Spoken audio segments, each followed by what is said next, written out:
She says, I started racing in 2019 with a local weeknight road racing series that has a mix of road races, time trials, and criteriums. So that sounds like what a lot of us have in our local regions. I was really nervous at first, but with friendly persuasion, I took the plunge and am so grateful. The local community is great in our city, but we have very small fields. With racing hopefully coming back in 2021, I'd love to do some larger USAC sanctioned events in our region, but I'm really nervous about riding in such big fields.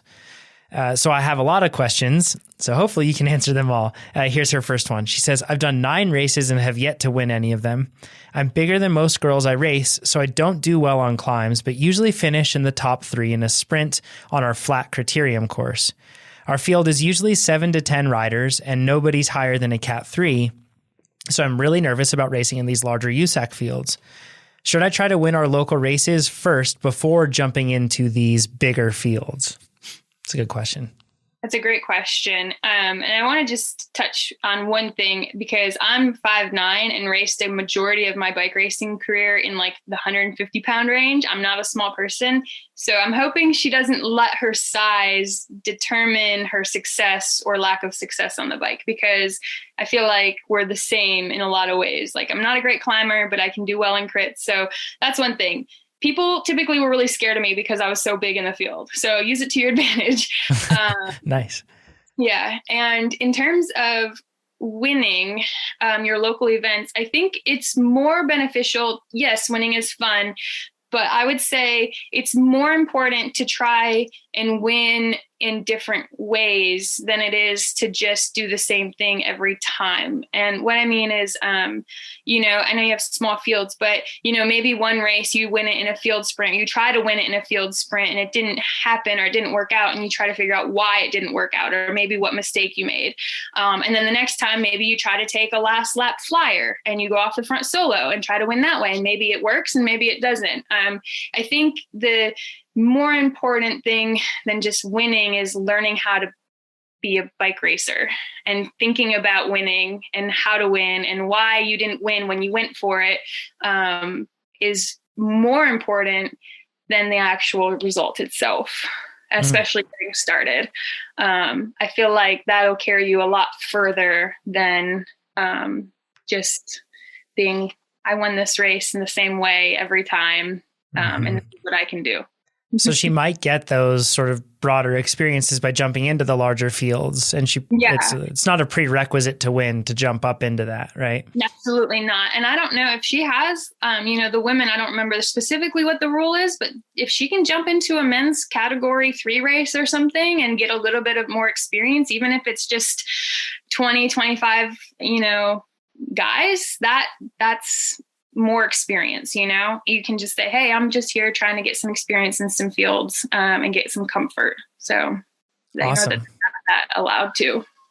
Those are good tips. Her second question, what advice do you have for a nervous rider that is used to small fields and racing against a large field for the first time? Ooh, great question.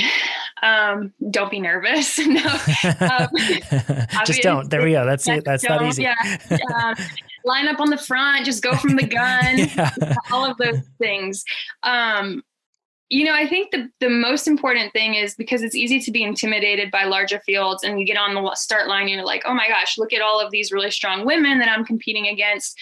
And to really sort of talk yourself out of doing well because you're allowing the external things to impact you. And realistically, you can only control the controllables, which is you, right? So if she can just try to control her nerves and say, I'm just going to ride like I know how to ride, and I'm not going to worry about the other people, and I'm just going to try my best, and I'm not going to let these external things impact my headspace.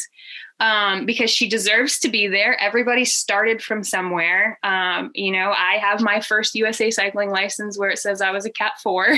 So, it's, we all started at some point. And just because you're new, it doesn't make you less deserving to be there compared to people who've raced 4 or 5 times as much as you have. So I think that's the big thing. Like, you deserve to be there and to learn and to make the most of your experience there.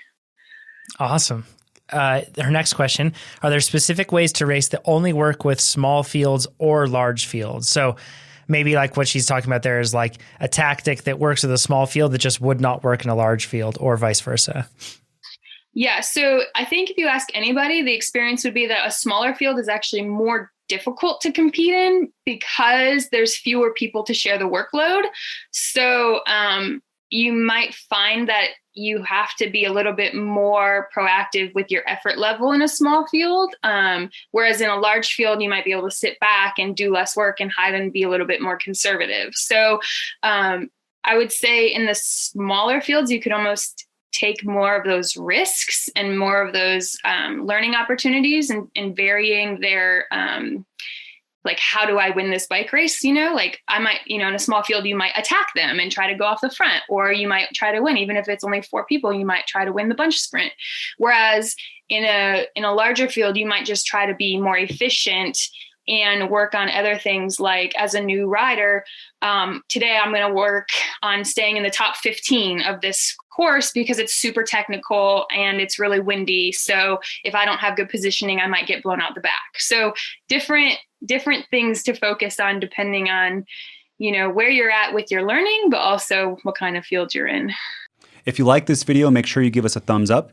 If you didn't like this video, you can give it a thumbs down, but let us know what you would have done differently in the comments below.